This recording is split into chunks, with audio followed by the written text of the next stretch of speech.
Well, hey, everybody, thank you very much for joining us today on another episode of Creators Anonymous, uh, the podcast where we go ahead and we interview, converse, just have a good time with people from the media industry, the creative industry, the production industry, whatever you want to call it. And we just like to dive deep into their backstories and show you, the viewer, that there isn't one set cookie cutter path to getting into this world. If you have a passion for it, you just go for it and you try to make the best of it. You roll with the punches, and eventually a door is going to open if you're committed enough. So just really go for it. Today, we are joined with John Cotter. John, how are you doing today? I'm great. Thank you so much for having me, Michael. I appreciate it. Of course, of course. I'm happy to have you. Uh, you did reach out to me through a mutual friend, and I'm really happy that that happened. I put myself out there. I wanted to see if there was anyone that wanted to be on my podcast. You are one of the few that responded, and I'm just so happy to have you, man. Yeah, I'm really happy to be here. I'm usually on your side of the microphone, I guess, in this sense of interviewing because interviewing was really my big jump into media, I'd say. So it's really interesting, and I hope it's going to be kind of eye opening for me to sort of see what it's like to be to flip the coin in a sense. So yeah, I'm really excited to be here. Thank you. Yeah, no, of course. And uh, just to let you know, from what I've heard of people that I've had on the podcast that do have their own podcasts, it's a lot easier being in your seat than mine. So you're good. You're good to go. Oh, 100%. Yeah. I mean, I asked you for prep initially, and then I was thinking, like, okay, I'm already getting ahead of myself. Like, I just got to be myself a little bit. And that's something I'm working on. So, yeah, it's going to be good practice for sure. Yeah, and I do always encourage that. Be yourself. You want to ramble on for 20 minutes. It's going to be a long episode, but I'm here for it, man. And so we're gonna go ahead and get right into it. I do know that you are a college graduate. Why don't you give us a little background there? Where you went, what you majored in? Yeah, 100%. So, I grew up in Northwest Chicago suburbs, and, you know, I was kind of the kid in high school where my high school didn't really have a ton of, I guess, media outlets or opportunities within the community itself. So I kind of was making my own waves with that. I started my own like cinema club. I would make trailers for the plays and musicals at high school and stuff. I made our senior video just because I was like, I'm gonna do it because I said so. And after doing that for a while, I was like, okay, I have to go I have to go to school in the city. I was between University of Illinois and DePaul University in Chicago. And I was like, okay, I'm going to major in marketing when I go to DePaul, but I am going to utilize my free time to pursue what I like doing in media, which was at that time writing about, film and a lot of writing and a lot of sort of analysis in that end. But I did also like being behind the camera in a sense and creating and editing. And eventually I joined the radio station at DePaul University, Radio DePaul. And that was kind of the beginning for me because I did my own movie show there, and the guy that ran the radio station loved it. I won like best radio show at the radio station. And that's when we started getting like, we're a college radio station, so there's promotional opportunities. And there was an initial opportunity to interview Jason Reitman, who's the, if you aren't familiar, is the writer director of Juno, Up in the Air. And at that point, it was for his film called Tully with Charlize Theron. And they were like, hey, you can see Tully early and interview Jason Reitman. And I'm like, this is literally like what I want to do. So immediately I was like, I responded to that email probably less than 5 minutes, I'd say. And just really from there, I I did a good job in the interview. I wasn't necessarily prepared in a sense journalistically for what I was getting myself into. But as somebody who delved themselves into media for so long and had so many reference points to it, I had a lot of nuance that I think they respected, and by they I mean um, these companies. So for me, it was Allied Global Marketing that sets up these press runs, and Jason Reitman himself. And I made a really good impression. They were like, "Okay, next interview is Bo Burnham, but we can only pick one of you." And there was like four of us, I think. And so like I just like went home, edited the interview. At that point, I had no experience doing audio editing, like using Adobe Audition, which is kind of my go-to now. So I edited my like audio. We called it audio packages because it was like a 3 minute like talk with the writer director, but also promote the movie in a way. Um, I did that pretty fast. I edited it in Final Cut Pro because I didn't have any like audio editing software at the time. So very like grassroots for me. And then I sent that in, and I kind of developed a relationship with them, and I became their like go-to Chicago press guy. And that started me, you know, building relationships with like Warner Brothers, Universal, Disney, A24. Like I remember specifically an A24 executive coming up to me and being like, "We really like you." And I'm like, I was just kind of like surprised by that because I was like, I didn't know that people like that were paying attention to this, even though inherently that makes sense because it's coverage. But I was winning like awards for it, like college radio awards for like best interview, best like celebrity interviews and stuff. And it just became this snowball effect for me where I loved what I was doing, and I worked really hard to get to that point, and it felt right. And I just kept going. And, in a way, obviously, like through a lot of different things, that's led to where I am now. But it's funny, I interviewed Jason Reitman a year after that, and he like remembered who I was. So that for me was a really cool moment of like, okay, I think I'm making an impression here. So yeah, That's that's that's freaking awesome, man. thank That sounds great. That sounds like such an adventure and a journey, you know. Um, like you've been doing these things and had this interest since high school, and then to be able to stick with it and then see it flourish into something that like now is your career and your passion at the same time is super inspiring. Like I'm really inspired by that story, and I think that it's something that will actually hit home with a lot of people, because a lot of people, like, in high school they have all these hobbies, and then you know and just like you were explaining about your school, my school didn't have like all these options and stuff like that. And you kind of had to make the option. You had to like dig your feet in and then construct something and build an infrastructure from scratch. And then from there, you stuck with it. But a lot of people don't stick with those passions or those goals or hobbies. And if they just did and they would put the effort into it, into something that they love, look for you, it flourished into like a career. And so like, would you say that your passion in media came in high school? Was it a sudden thing that out of nowhere you were like, oh, this is what I love? Or did it come on gradually, or has it always just been there?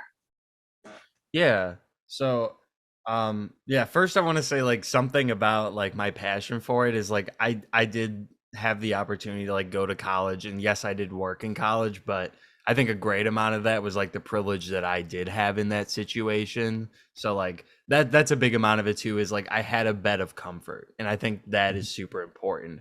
But yeah, for me in high school, for I guess like what sort of convinced me like, oh, this is what I want to do. It was sort of more of a gradual thing, but there were those sort of aha moments where um for me specifically, I was like, what drew me into media in general and wanting to work in it in the broader sense was film. So like I think it was, not I think it was definitely Drive with Ryan Gosling. I watched it, I think the year it came out, and I was like, okay, that was a movie, cool. And then I watched it like a year later, and I looked at it from like a new light, a new perspective. I noticed the artistic decisions that went into it and a lot of those things, and it just opened my eyes. I was like, oh, so there's a person doing this, and that, and just the pieces sort of aligned, I guess, for me. And that was enough for me to be like, there's so much to this. And then obviously I knew, part of me knew it wasn't just film, but now I know is like I'm writing more about music and just kind of media in a broader sense. Like, there's something engaging to all of this, and it's all interconnected in a certain way of like what makes it interesting.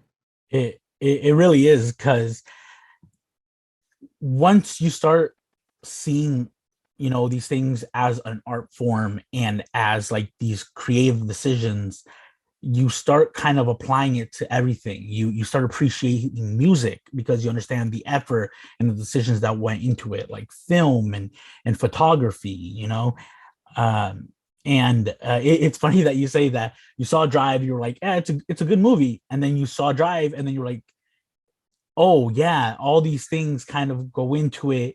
Have you ever, because it happens to me a lot now, have you ever like been watching a movie and been like, I don't like that scene in general, just but like not the acting or the actors, you're just like, I don't like the, you start picking apart like the creative choices instead, or start appreciating the creative choices a lot more.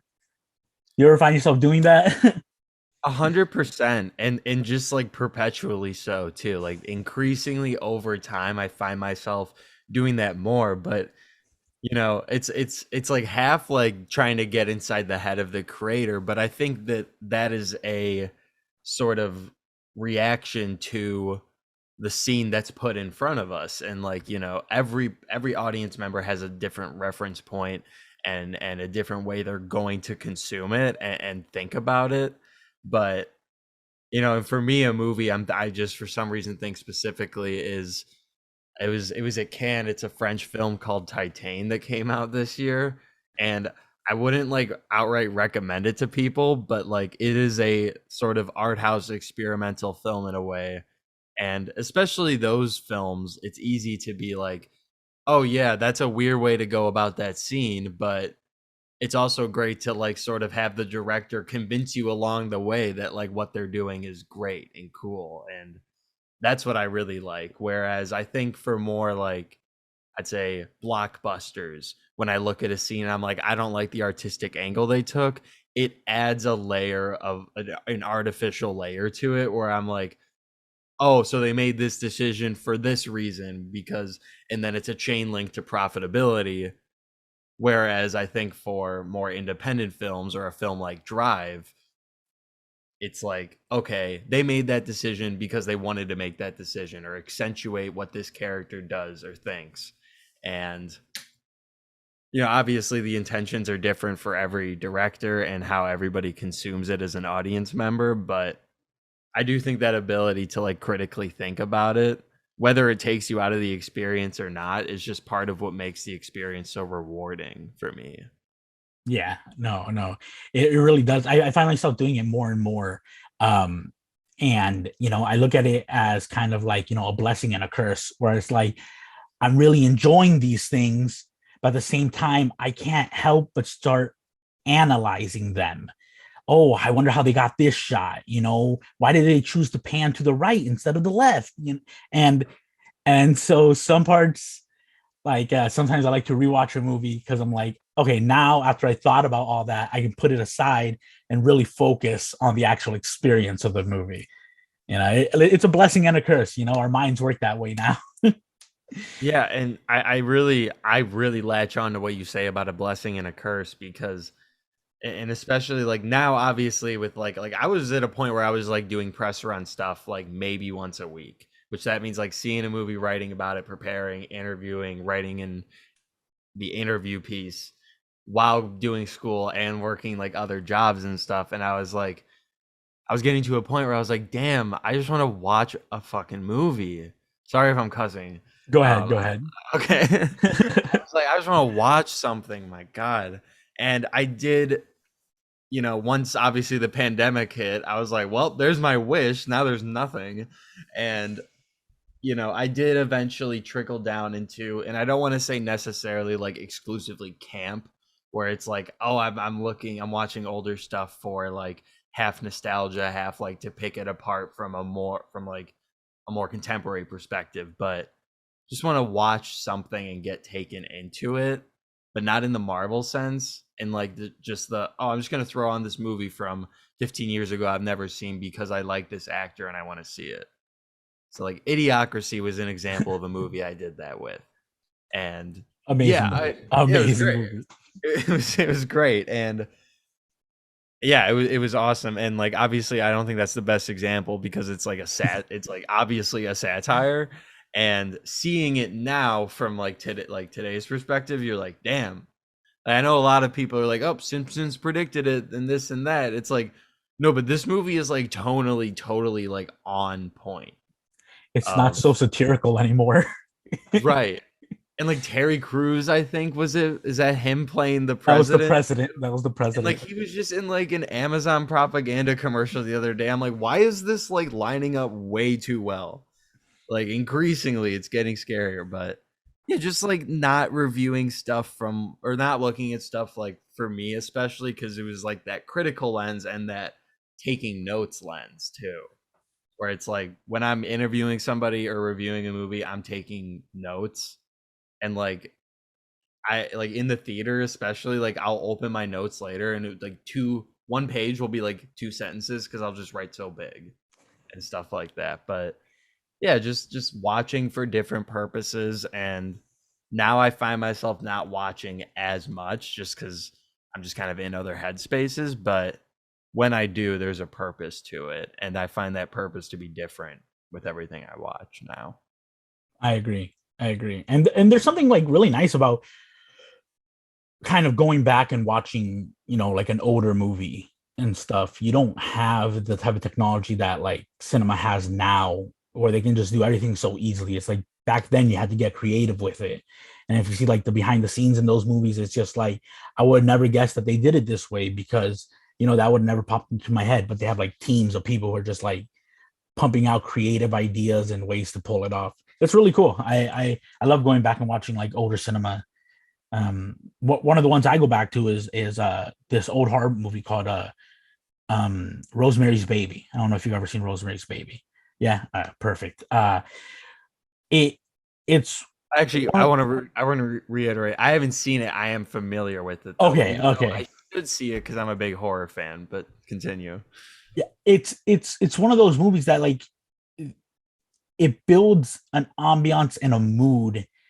It doesn't depend anything on jump scares. It doesn't like depend on anything like any crazy cinematography.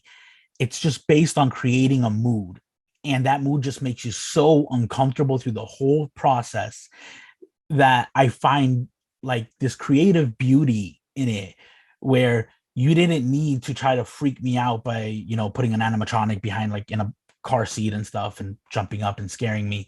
It was all about pulling me into the story and then just making me feel completely out of place in the world that you created.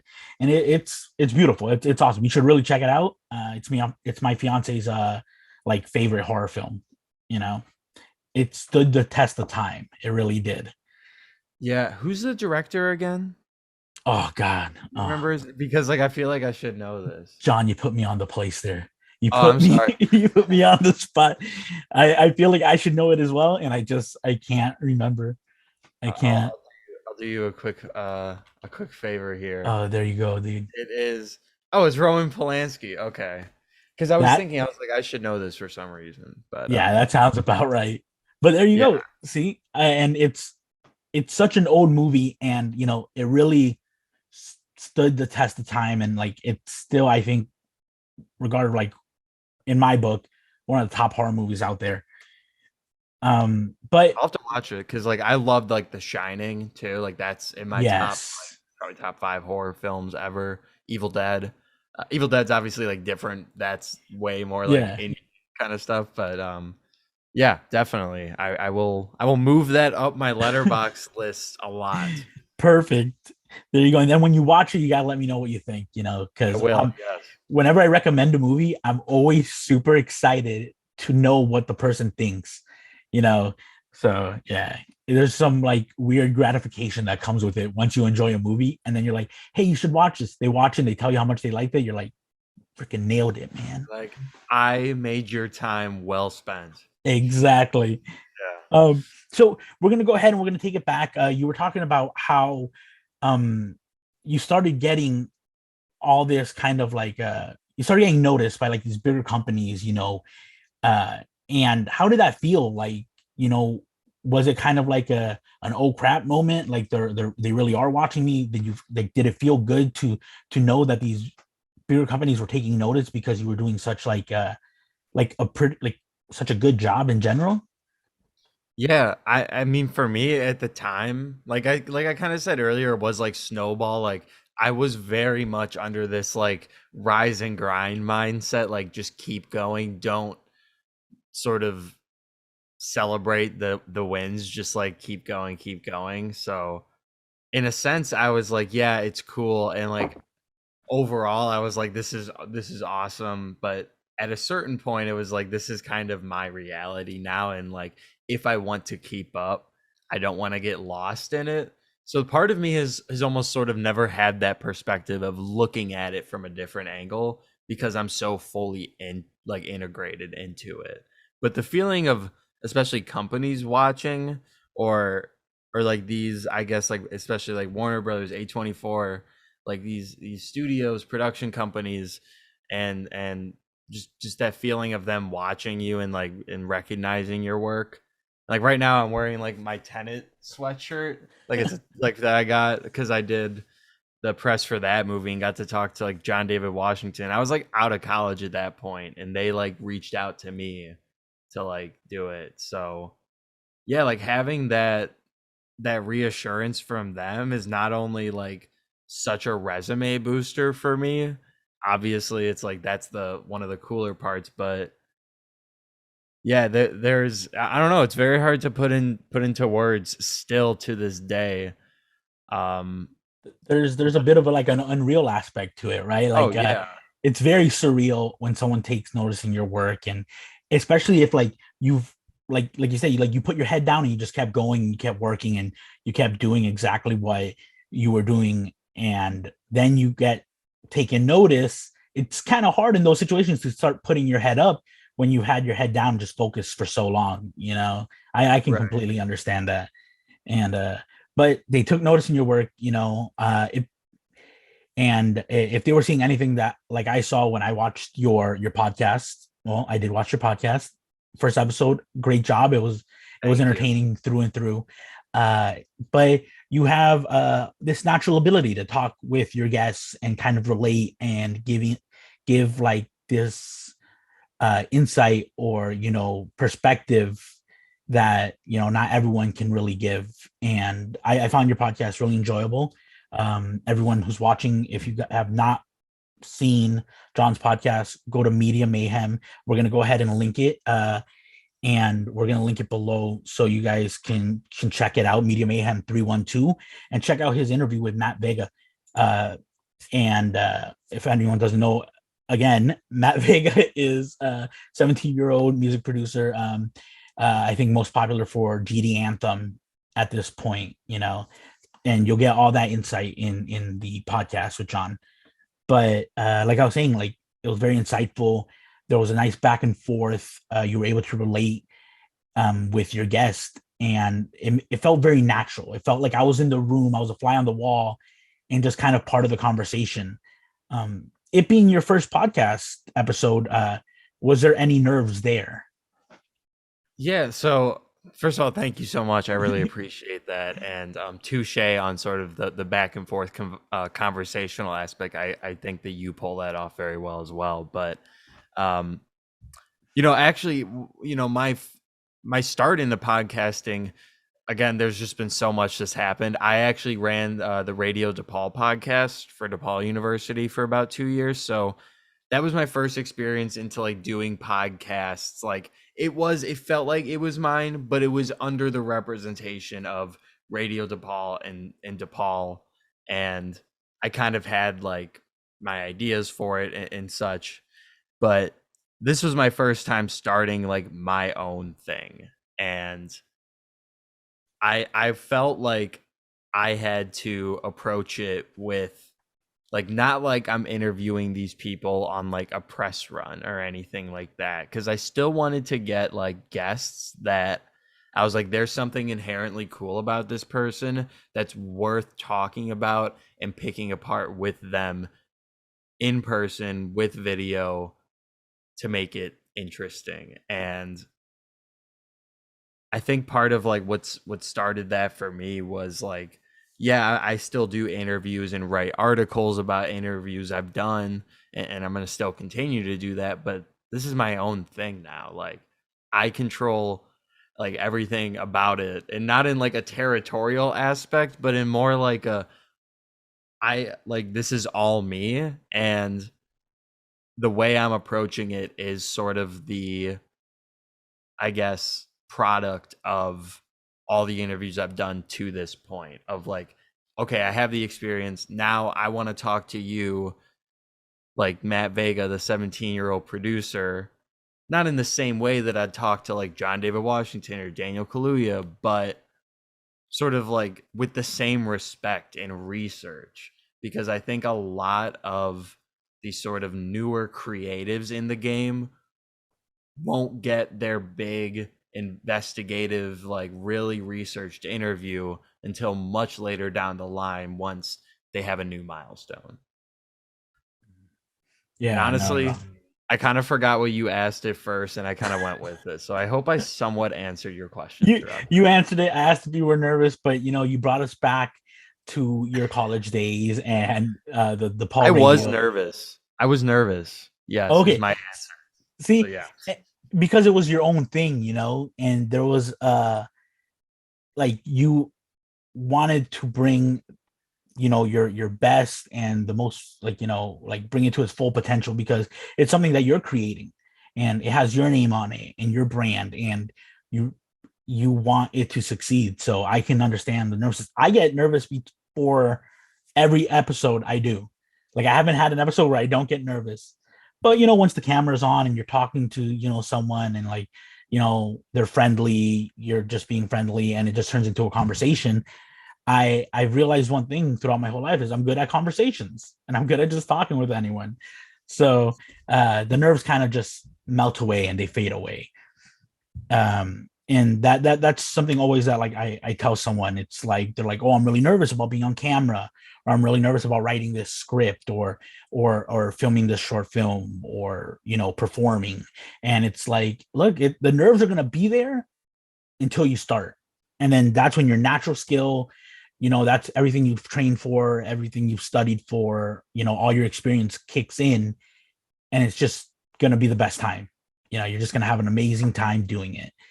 And that's why I make this podcast, because I have an amazing time doing it. It creates a platform where I can reach across the world or across the country and make connections with people who are in the same industry as I am, and just make new friends all around, and they get to tell their story, and I get to live vicariously through them, because they interviewed Kaluuya and Burnham, and all types of people. So it's a cool experience. And that'll take us into the next thing. You've interviewed some big names, and was there any one particular interview that really stood out to you? It might be in a negative way or it might be in a positive way, you know? Yeah, I'm thinking because there's been a lot. Um, One interview that stuck out. I'd say one interview that definitely stuck out to me in a positive and just kind of funny, like realistic sort of way, and just kind of how bizarre the whole thing was. Are you familiar with Free Solo? Free It's a Solo? yeah, or Alex Honnold. He's a Familiar. he Yeah, is I'm a familiar. Okay, he's like a rock climber, not like a rock climber. He is a rock climber, and he climbed Yosemite with no harness. Yes, I am very familiar, actually. Okay, yeah, I Yes. was gonna say that might click it in, Yeah, but yeah. so National Geographic was doing press for it, and I got invited to interview him and the director, and I was like, "Oh my god, this is awesome!" And they sent me a screener. Usually, I go to the theater. This was pre-corona, all of that. I usually would go to the theater and see it early, but for some reason they weren't doing that. So they sent me like a screener to my like rinky dinky laptop that I had. And so like I'm watching it and they do like the 9, 8, 7 like reel. So I'm like, wow, this is like early. And like I watch it and the whole time I'm watching it, I'm like, this is so thrilling, but I'm talking to this guy tomorrow. Like I know what happens. And so like that kept clicking in for me. And like that was the funniest thing to me at the time because I was like, this is great. Like it's an awesome documentary. Especially for someone that doesn't really watch a lot of those like National Geographic types.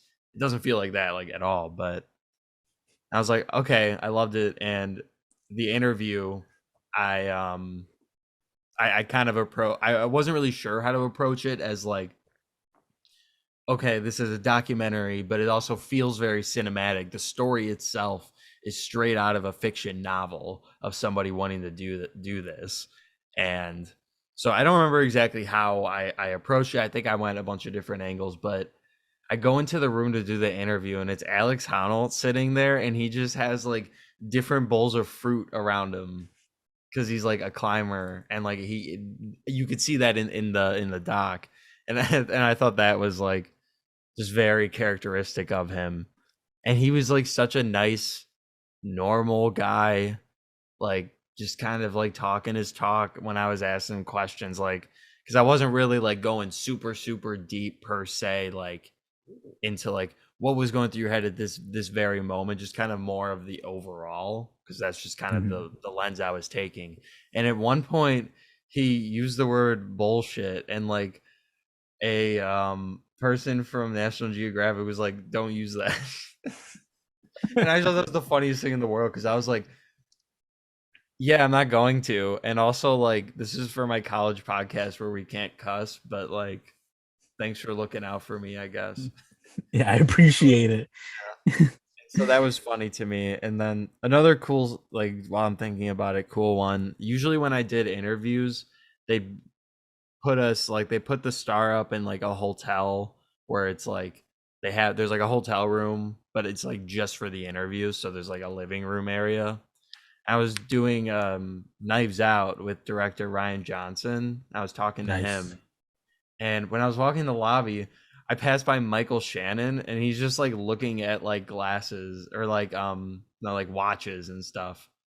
And Michael Shannon's like in the movie, and I didn't say anything. I was kind of like just let him be. But I was like, I was kind of thinking too. I was like, what are you doing here if I'm not talking to you? So just kind of moments like that are kind of funny, especially after a while.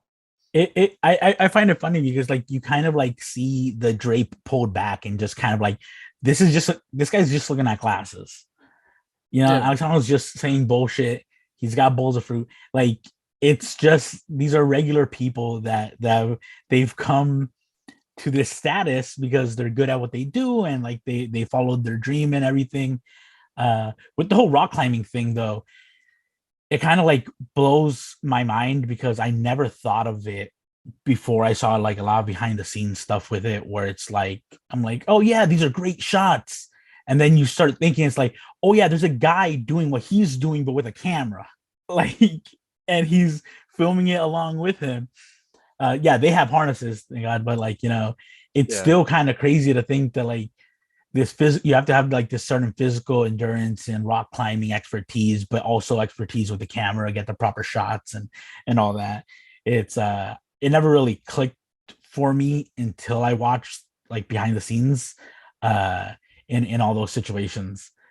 You know, yeah, I that's a different level of skill. yeah. The tension too that builds when you're watching it, of thinking like, oh my god, somebody's filming this, and but he's doing that, and like kind of a whirlwind of stress almost. That is something I think that doc did really well. Yeah, I just like that you mentioned that you're like, oh, I know how it's gonna end. Like I'm gonna interview him tomorrow. It's kind of Yeah, I was like, so that to me was kind of the over encompassing like umbrella of it, but it's didn't a bit affect of it a spoiler. You know, it's a bit of a spoiler. just a little bit. But yeah, no.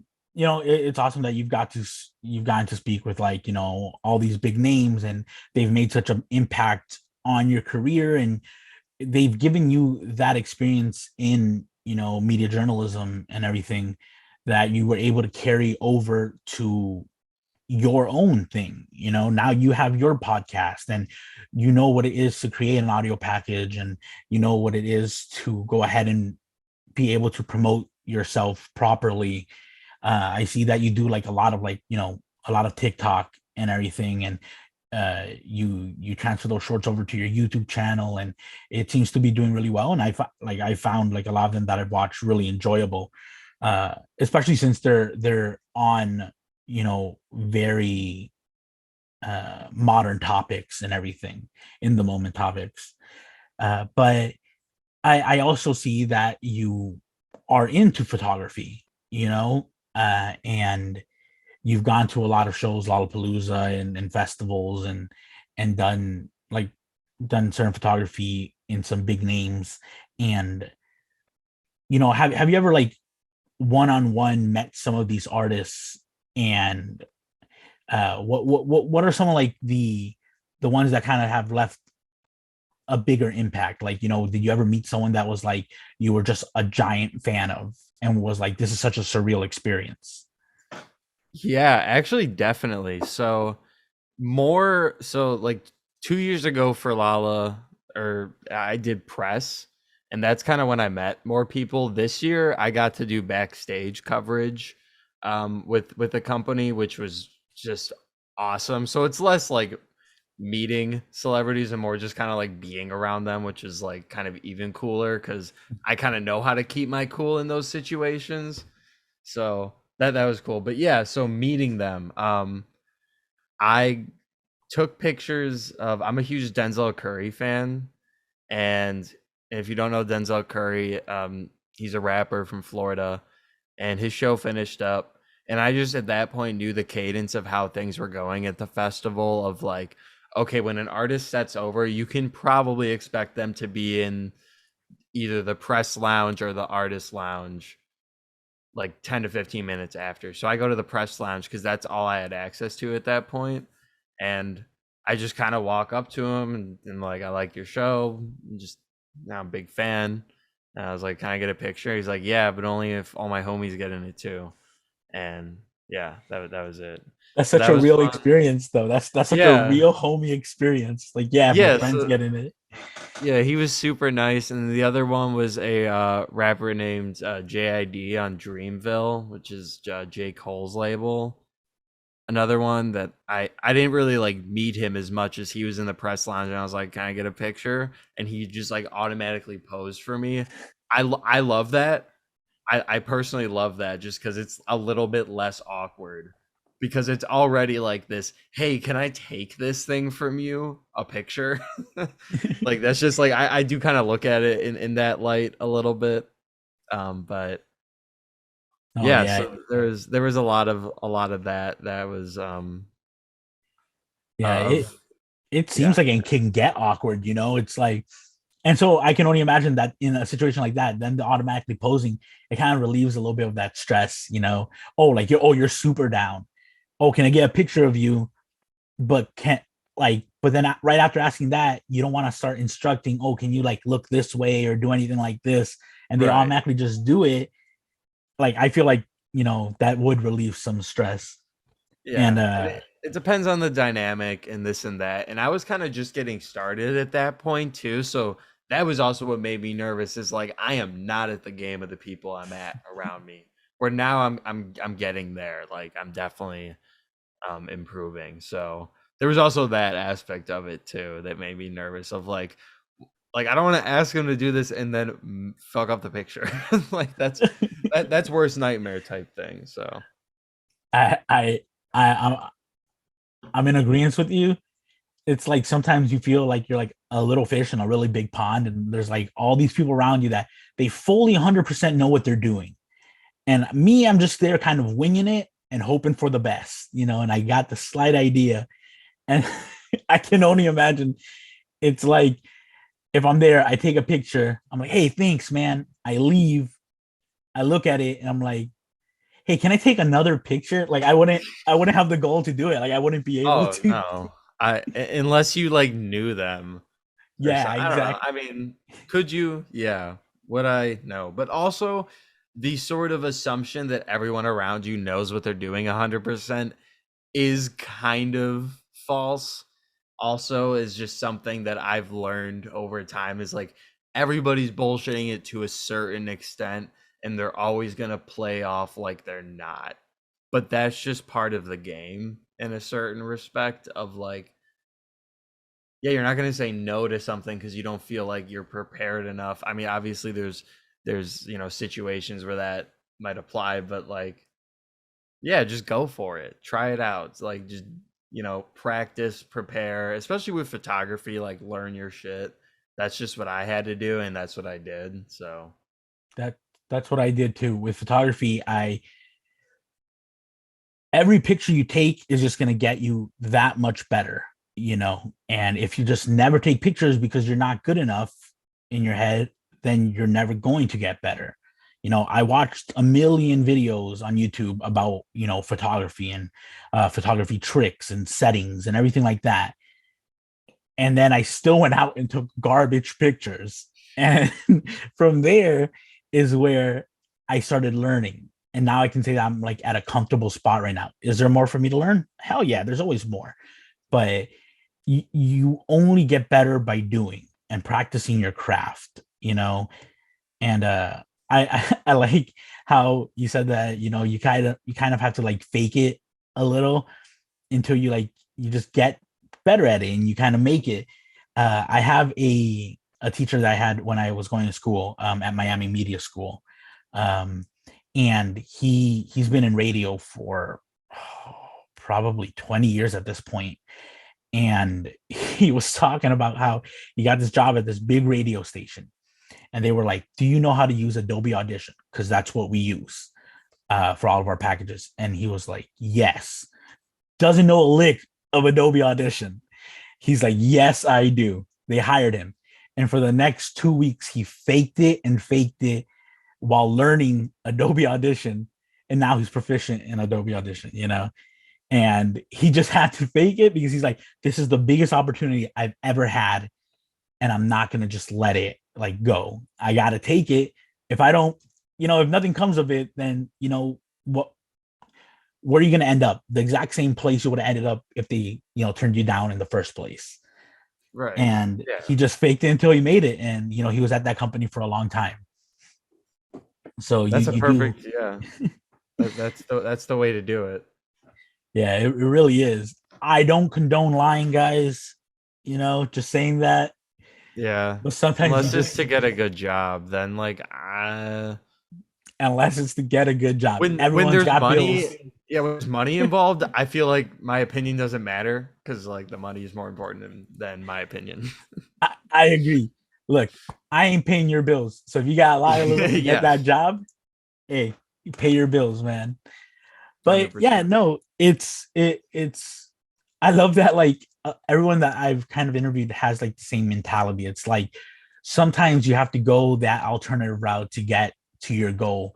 And it's great to see that you were out there, like you felt kind of like in a smaller situation around like these bigger people, and you still went for it. That didn't You didn't let that slow you down. You didn't let that impede your goal or the path that you were on. You just were like, okay, I'm just gonna go for it. And I feel like that's what a lot of people have to do. They have to like throw that inhibition to the wind and just kind of focus on where they want to be. Because once you focus on where you want to be, that path gets made a little bit clearer for you.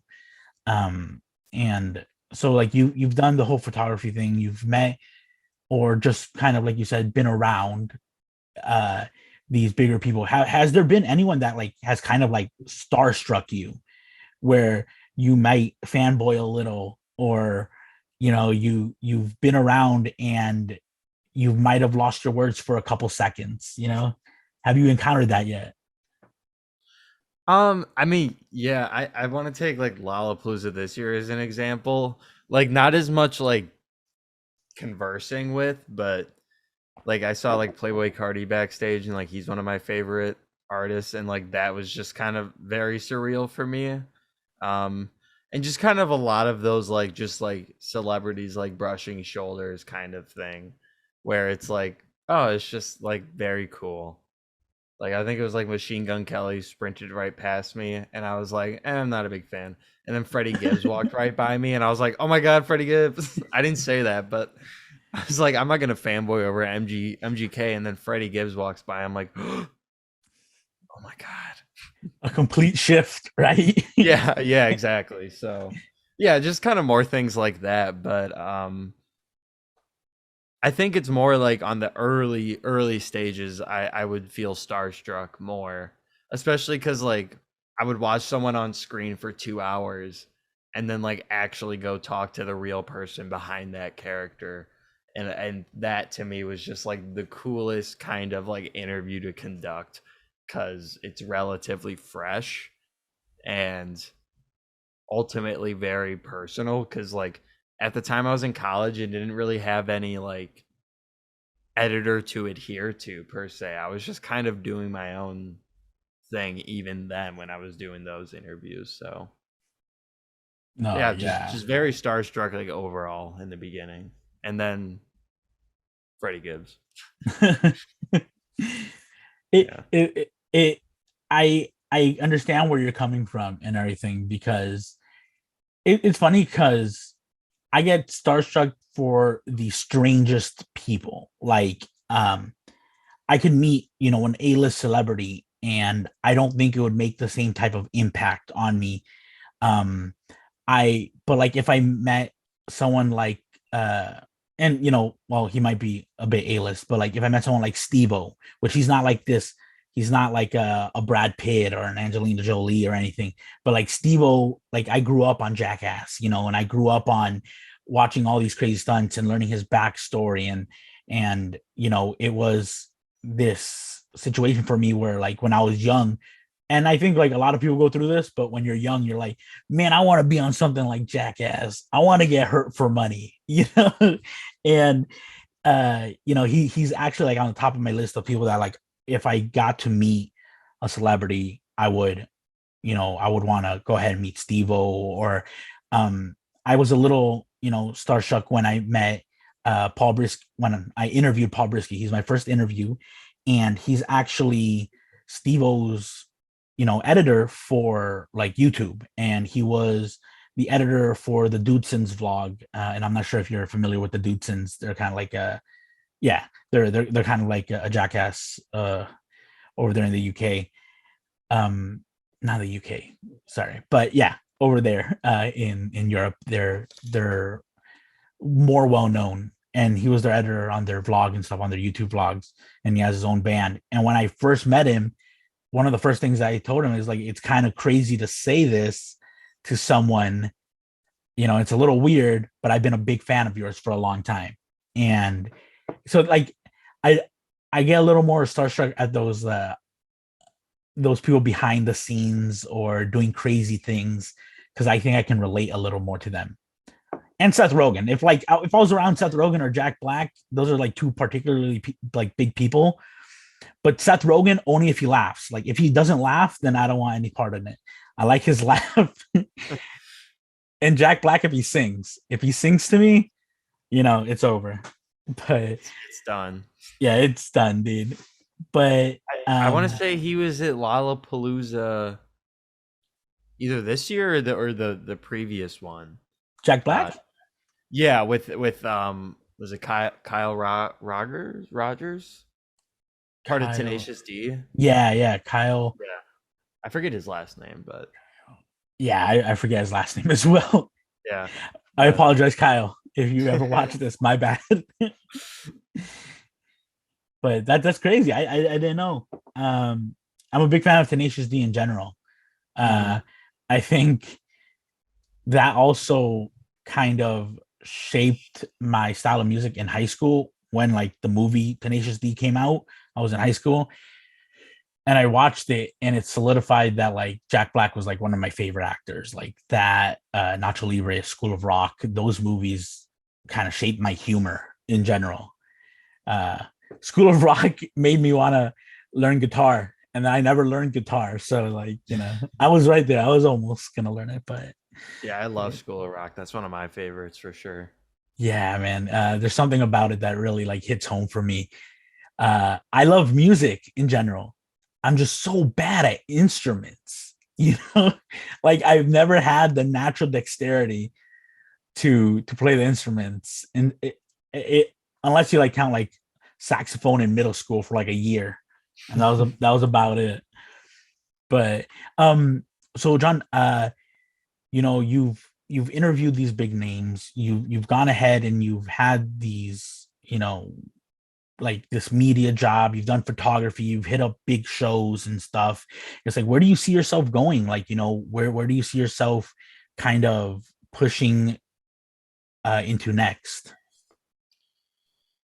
So I think it's just like for right now, especially like continuing down this path, like keep writing, keep doing interviews.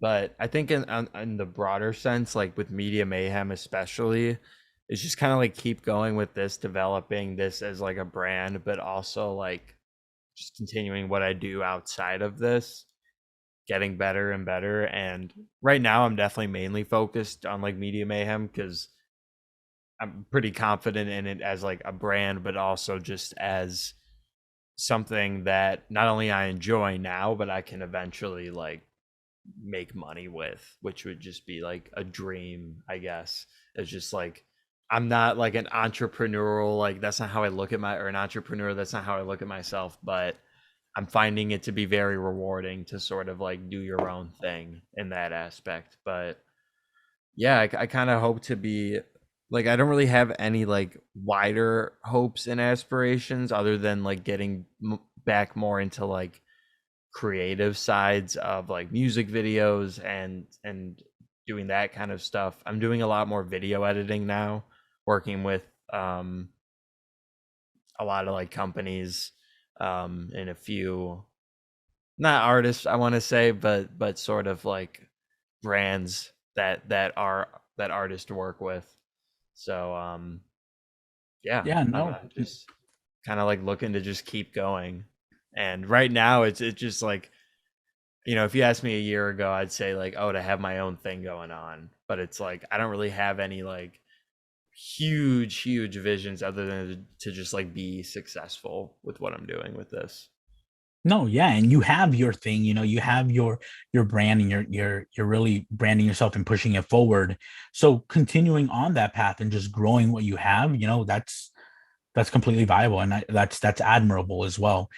Because like we always touch back on this podcast, but when you're a creative, you want to create things constantly. If you're going to write, if you're going to like shoot TikToks, film podcasts, uh you know take pictures, like you always want to be doing something. And I found that hard, like I found that like out the hard way, um because there'd be points where I wouldn't do anything, and the longer I didn't do anything, the easier it got not to do anything, but also the worse I felt, you know. And once I put myself on this strict regimen of like I'm always going to be pushing to create something, I just feel like 100 times better.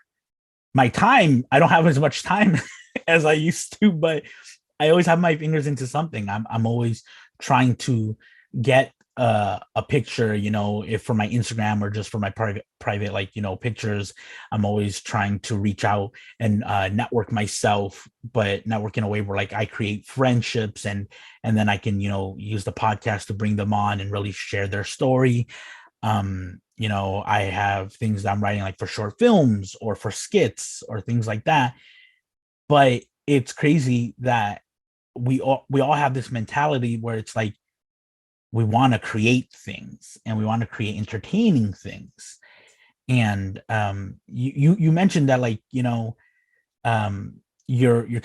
working on your own thing, and it's like, do you enjoy that a little more than working under a company, because there are differences, and some people like the structure of a company and being able to branch out by themselves, like under that company, but others like to branch out by themselves and they like the freedom of it. Where do you fall on that spectrum? I think there's good and bads to both. Like just recently I got like an article approved for like the Chicago Reader, which is like a pretty big Chicago publication. And like so that for me was like kind of my first like big break into like bigger like verified journalism per se. And so like right now I'm kind of riding that high. But with Media Mayhem, it's like, yeah, it's like this is me. Like this, like it's showing people like I'm very much doing like a lot of it. I'm obviously having help like filming it and stuff, but like I'm editing it, interviews, conducting the interview itself, interview questions. But yeah, it's definitely like having it be very much like, I guess, representative of yourself, and especially me to like my friends and stuff like that, of sort of bridging that gap of having something a little bit more personable to like who I am as just a journalist, creator, thinker, whatever you want to call it. um so yeah, I'd say there's like definitely like ups and downs to both of them, and especially with like writing for like publications and working with other people, pitching is hard, difficult, not rewarding. Just yeah, it's hard. But like when you get something to work, it's awesome. And connections are also very important. Yes, Um that's true. yeah. So um, yeah. well, if let's say you had to pick one medium to convey your creativity for like the rest of your life, you know, like photography, video, writing, where would you fall on that? Do you find yourself to be a writer more than anything else, or do you find yourself to be, let's say audio, like a host, or oh no, I think my video froze. Yeah, so if you had, do you find yourself more of a writer than anything else? Do you like audio, like being a radio show host, or do you like being on camera most of all? Like, where would you fall if you had to only choose one medium for the rest of your life? That's really tough because like it's definitely very close between like audio, like podcast, radio, whatever, and writing. But like I love video, I love photography, and kind of all of that. Man, that's tough. Um, I'd say probably writing because I think it is the most rewarding to get better at is writing. Like writing something that comes from your head and having people comprehend it and understand what you're trying to say is crazy. But just in the same respect as that is through taking a picture and editing it and trying to convey emotion through that. But I think writing, it's also like, I don't know, just feels the most like secular in a way. Like just like as time goes on, like just like I think words live. But especially in the age we're in now, pictures also live.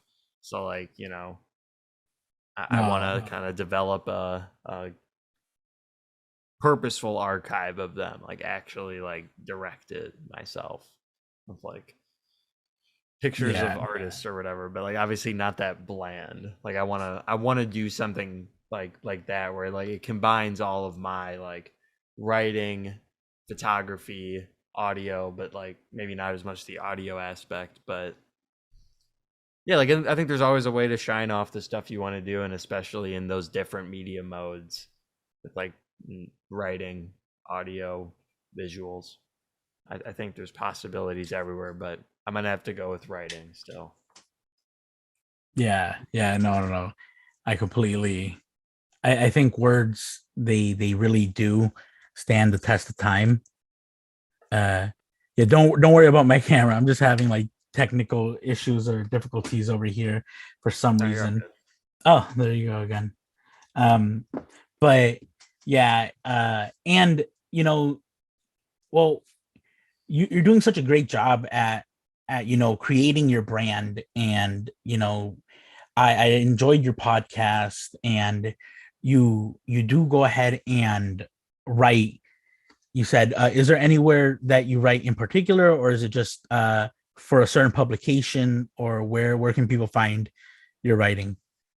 Yeah, so I'm actually kind of working on like having a better hub of like where I'm writing and like what I'm writing for and stuff like that. But I'm writing for Film Cred, which is a sort of independent grassroots film and media publication run kind of to build up and give sort of newer film writers a voice. And I kind of found that through people in Chicago. And yeah, so I write for them. I just started writing for an LA based magazine called Luna Collective.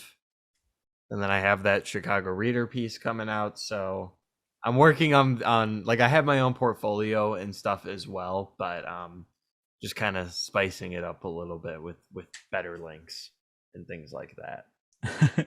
So I write in a variety of different spots, and then I have like 20 plus pieces in my college newspaper, the DePaulia, Okay, as well. okay. Well, guys, make sure to go ahead check out Film Cred. That is where the mutual friend of ours actually hooked us up, and they have some great pieces. It's really insightful and it's actually super entertaining. So make sure you go ahead and check that out. Um, don't worry about my frozen face there. Uh, we're wrapping it up anyways. John, is there anything that you want to go ahead and shout out? Yeah, like Media Mayhem podcast episode 1 is out. I'm really happy. It's actually I released it a week ago today, so it's been 1 week. Super excited. I would say follow me on Instagram at John Cotter Media. I'm really trying to like do a lot of or make that one of my main centers of that Media Mayhem 312 on YouTube. And honestly, at TikTok, I'm at the point where if you just look up Media Mayhem, I pop up. So shout out TikTok's algorithm. YouTube's algorithm also likes me as well. So, but not shout out them. Shout out my accounts and go check them out. Exactly. And Go ahead and check out Media Mayhem 312 on YouTube. Check it out on TikTok. Make sure you show John some love. Very entertaining stuff. You won't be disappointed. You thank know, you. he really does show us that you just got to go for your dream, go for your passion, and put in the time and effort. Because without that, there's no way that someone's just going to hand you something. You have to want it, so badly. You have to want to go ahead and succeed in this field where you have your passion, where you have your love of media or love of production, or just like creativity in general. And I'm gonna have the links down below, for his TikTok, for his YouTube, and you guys can go ahead and check them out whenever you get a chance. Make sure to give them a follow, a subscribe, a like, everything. Show it some love. Make sure to go ahead and like and subscribe for Creators Anonymous. Hit the little bell just to make sure that you guys are notified for everything that is to come. We have a lot in process, and we have a big announcement next week. But I Oh won't give that boy. away. I won't give that away just yet, but there's going to be a big announcement next week. So go ahead and show us some love. Like I say all the time, like and subscribe. I hope you like it. Even if you don't, it's going to keep getting made because it's what I love to do and it's what I like. So I'm going to keep putting these out there. I just hope that you guys like it enough to keep watching. But John, I really do appreciate you coming over here on the show, and I really appreciate your time and effort with the podcast. But guys, thank you very much, and I will see you guys next time.